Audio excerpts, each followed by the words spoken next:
On Sunday night, my stomach would get in knots. You're still holding on to that thing that's draining you, that thing that is beneath you. What would happen if you stopped settling and started aligning? Oh, my.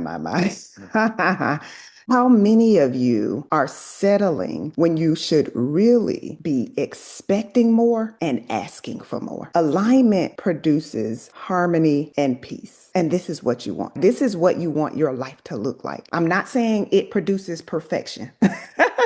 But what I am saying is that you won't be as frustrated. You won't be unfulfilled because alignment leads to flow. When you are aligned, things begin to flow. Things begin to work in your favor. I can't tell you how many times I've held on to things that I knew it was time for me to let go of. And it was things they were disrupting my peace. I was unfulfilled. I was unhappy. I was frustrated. I was overwhelmed. I was being mistreated, but I stayed because it was my place of comfort. I stayed because I didn't want to step into the realm of uncertainty. And so sometimes we feel it's easier to continue to suffer rather than make the decisions that you know you need to make, rather than release what you know it is past time for you to release. So persistence is powerful, and you've got to understand and know when it's time to let go. Like when something is constantly draining you, when there is always tension, when you're always stressed out, like these are key indicators that you're not heading in the right direction. Like something needs to change. I can remember forcing myself to stay in an unhealthy relationship, in a physically abusive relationship where I was being cheated on, where I was being talked down on, where I was being physically hit. And I stayed there in that situation.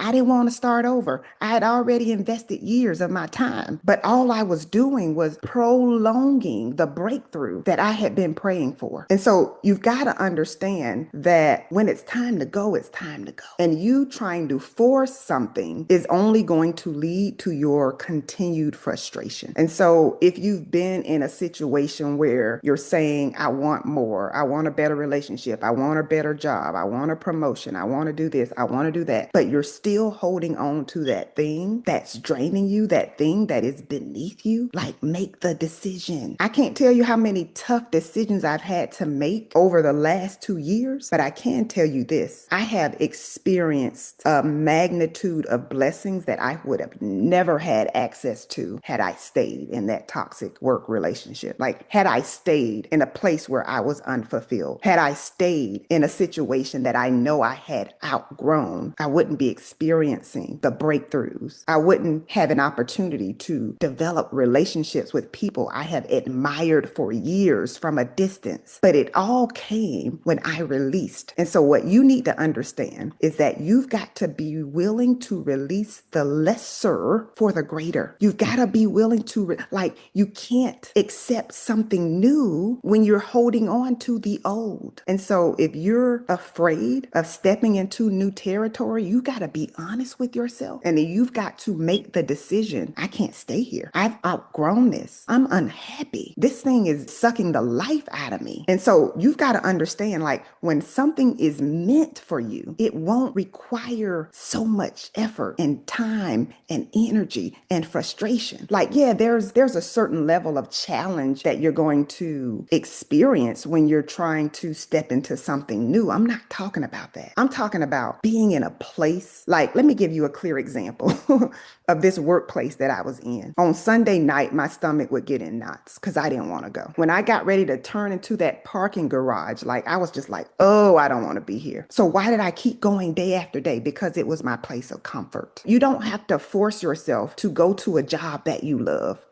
You don't have to force yourself to come home to a happy and healthy marriage. And so you just got to be aware of when you're settling. You've got to be aware of when you deserve more, of when you deserve better, when you release what is draining you, what is frustrating you, what is stressing you out, your life will be so much better, and you will open the door for greater opportunities. Some of you are saying, like, I wish I had someone to treat me like the queen that I am or the king that I am. Well, as long as you're holding on to the person who doesn't respect you, who doesn't show you that they love you, they may say it, but they're not showing it. As long as you hold on to the person who doesn't value your presence, they don't value your love. Like, how are you going to have the room, the bandwidth, the mindset to attract the person that you deserve, to attract the person who's going to treat you the way you deserve to be treated? You don't have to fight for what fits. Alignment is stronger than effort. I need you to get aligned. Again, alignment produces harmony and peace. If you need more harmony in your life, if you need more peace in your life, it's time for you to get aligned. You got to be willing to make the decision to release what is not working. Until next time, take care.